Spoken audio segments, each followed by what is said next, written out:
Hello, this is Deacon Chris on the first Sunday after Easter Sunday, the Sunday when we read the Gospel of Doubting Thomas. And I wanted to share with you today a poem of mine called Recognition. I was walking down a flight of stairs, and an old woman was walking below me, carefully, one step at a time, arm in arm with a younger woman, dark-haired and slim. They were talking in low voices, and I only saw them from behind. I assumed the girl was leading, helping the old woman down. But when they reached the landing and turned to leave, I saw that I was wrong, as I often am. The slim young woman was blind.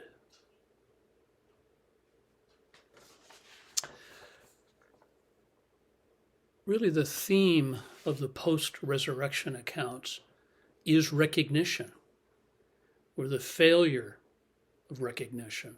In a way, this poem fits better one of the stories before the gospel for today and after. The story before, the story of Mary Magdalene on the day of the resurrection, when she thinks that the body of Jesus has been stolen. And she turns around and she sees somebody she thinks is the gardener and asks him, where have they taken Jesus? But it is Jesus. And when he says her name, she recognizes him. And then the story after this story is the story when the disciples have been fishing all night and they haven't caught anything. And it's morning and they look at the shore and they see this kind of shadowy figure cooking. He's cooking fish for breakfast. And it's in that kind of dawn light, that shadowy light of dawn.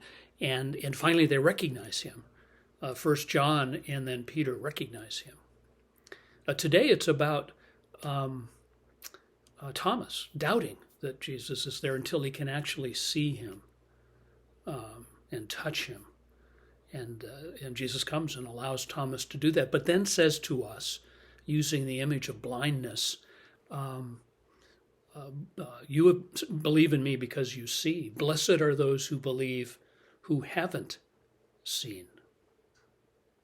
And of course, there are all these stories in Jesus about physical in the Gospels, physical blindness and spiritual blindness, in Jesus healing the blind, even though so many people still refuse or are unable to see him.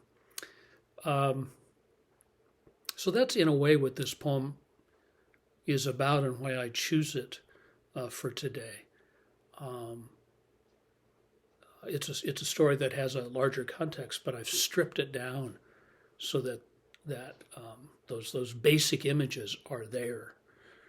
So that over time, revising this, I began to understand what God might be saying to me in this event. God is always speaking to us in the things that happen to us, even though the message is not always clear, and it's still not clear to me, but there's a stairway and I'm going down. I make an assumption about these two women. We're always making assumptions about people. And then through the grace of that moment, I realized that I was wrong, that I was blind, and that finally I see. In a way, it's a story about youth and age. That we sometimes think that the young are leading us, but we are maybe leading them. But with this, with this recognition, with this sense of being wrong, I'm suddenly free. There's a kind of a sense of smiling here and recognizing, oh, wait a minute. You were here, Jesus. I mistook you for the gardener. You are here. You are always, always here.